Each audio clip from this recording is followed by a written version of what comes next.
Hello, friends. Welcome to Creative Medicine. In this lecture, we will learn about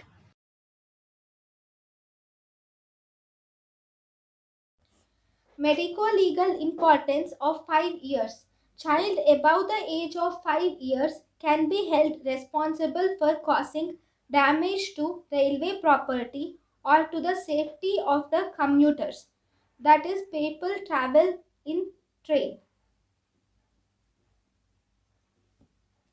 So, after 5 years, the child can be held responsible for causing damage to the railway property.